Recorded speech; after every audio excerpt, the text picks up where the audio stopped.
आदेश आदेश जय काली मित्रों। काली काल चैनल में आपका हार्दिक स्वागत है।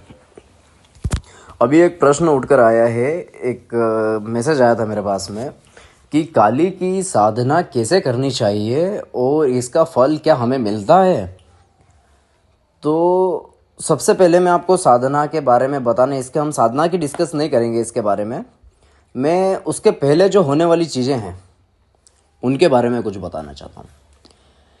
कि आप साधना की बातें करते हैं, किसी को साधने की बात करते हैं, मतलब आप उसको अपना बनाने की बात करते हैं, क्या उसके पहले कोई नियम नहीं आते? अगर मैं आपको कोई एक मंत्र दे देता हूँ, आप उसे जपना चालू कर देते हैं, तो क्या उससे काली माता साथ जाएगी आपसे, या भैरव जी आपसे साथ जाएंगे, कोई सा भी देवता आपसे साथ जाएगा सिर्फ एक मंत्र से? उसके जो पहले चीज़ें आती है वो तो जान लो, वो क्या होती है, वो कैसे करना चाहिए। आप काली साधना की बात करते हैं कि काली साधना कैसे करना चाहिए। क्या आपने उन्हें मन से इष्ट माना है कि हाँ ये मेरा इष्ट है, आज से मैं इस इष्ट के ही भरोसे हूँ? क्या आपने उसकी कभी 1 महीने 2 महीने 4 महीने 1 साल तक पूजा करी है?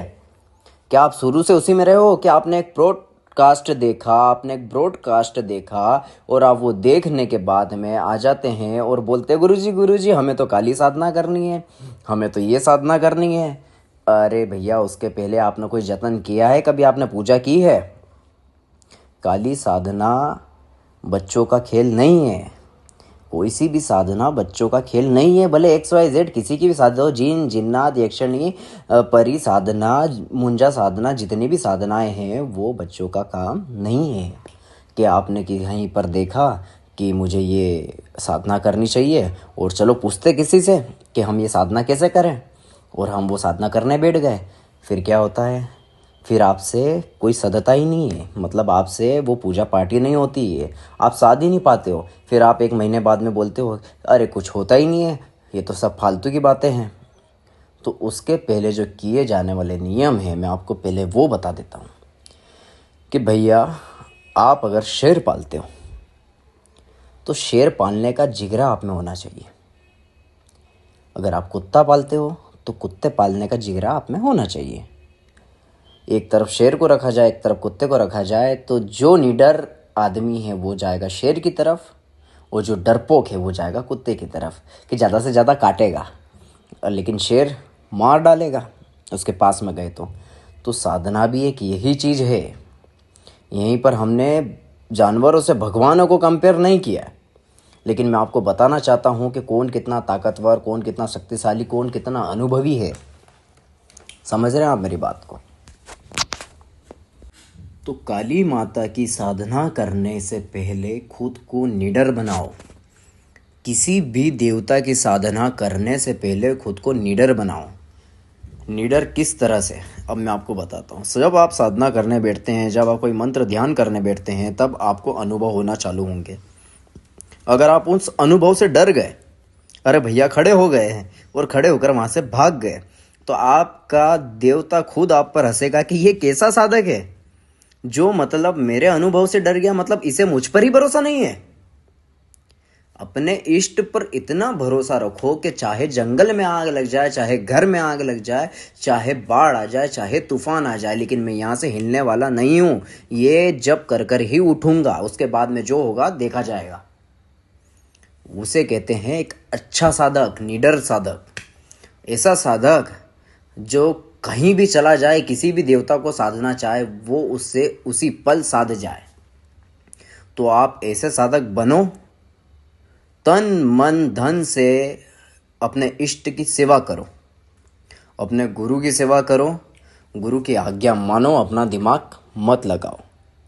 और अगर आपने किसी को गुरु नहीं बनाया है तो महाकाल भोलेनाथ को अपना गुरु बनाकर आगे चलो, आपको किसी भी तरह की समस्या नहीं आएगी। लेकिन उसके पहले ABCD पढ़ लो, XYZ आपको ऑटोमेटिकली समझ में आ जाएगा।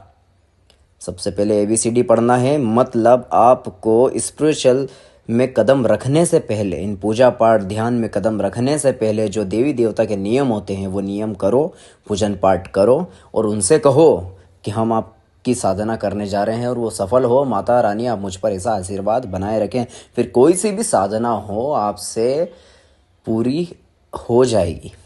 किसी भी साधना में कोई डर नहीं है, लेकिन अनुभव तो होंगे। अनुभव आपको हर साधना में देखने को मिलेगा। काली माता की साधना करोगे आप तो काली माता की साधना में अनुभव होंगे आपको। हो सकता है कि कोई आपके पीछे खड़ा हो, आपको ऐसा लगे। हो सकता है कोई पायजब पहन के दौड़ रहा हो, कोई हो सकता है आपको टच कर रहा हो, आपको ऐसी फील हो रही हो, तो वहाँ पर डरना नहीं है।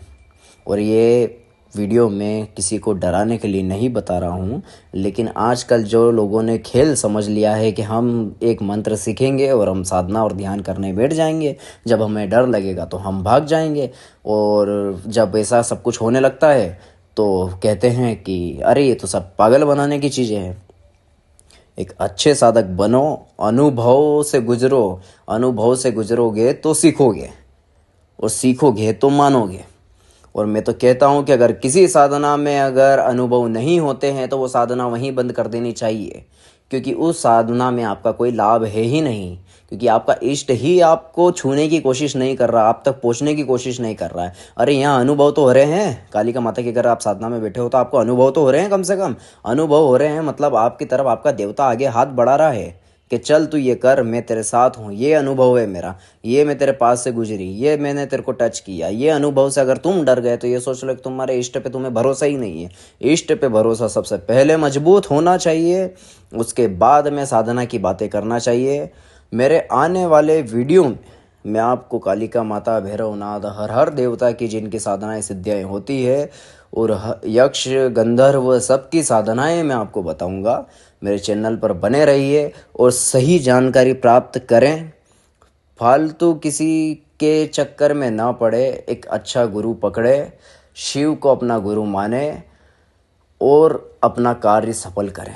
और सबसे बड़ा ये है कि आप एक अच्छे साधक बने और अपनी सिद्धि प्राप्त करें। और जो आनंद इस सिद्धि प्राप्त करने में है, जैसे जैसे आपके काम बनने लगेंगे, जैसे जैसे आप तरक्की के रास्ते पर चलने लगेंगे, आपका खुद ब खुद विश्वास बढ़ता जाएगा। लेकिन विश्वास अपने इष्ट पे सबसे ज़्यादा मजबूत करो।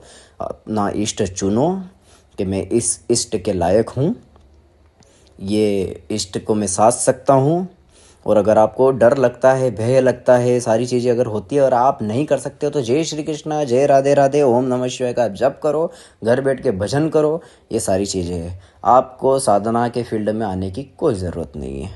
लेकिन अगर आप एक अच्छे साधक बनना चाहते हो तो उस इष्ट की तरह बर्ताव आओ कि अगर भैरव आपके सामने आके खड़े हो जाए तो बोले, ए भैरवनाथ, आपने मुझे दर्शन दिए, बहुत बड़ी बात है। नहीं तो पता चले कि भैरवनाथ आपके सामने आके खड़े हुए और आप भाग गए, तो भैरवनाथ करेंगे क्या अकेले आपके खड़े खड़े? वो तो ये बोलेंगे कि देख लो ये कैसा साधक है, मतलब इसने मुझे साधा और ये तो भाग गया।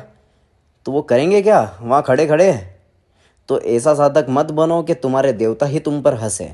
वो तुम्हारे देवता ये कहे कि हाय किसने साध लिया मुझे, और इसके लिए जो बोलेगा वो करके दे देंगे। जैसे जैसे आपके रास्ते खुलने लगेंगे वैसे वैसे आप खुद मानने लगेंगे।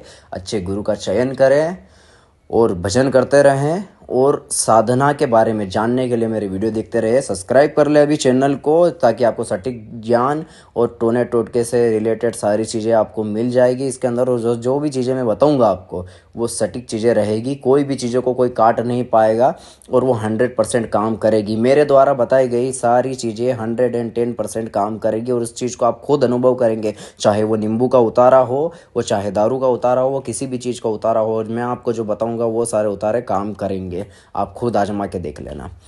ठीक है मित्रों, आदेश। जय काली। सब्सक्राइब करें, खुश रहें। आदेश। दो शादी करने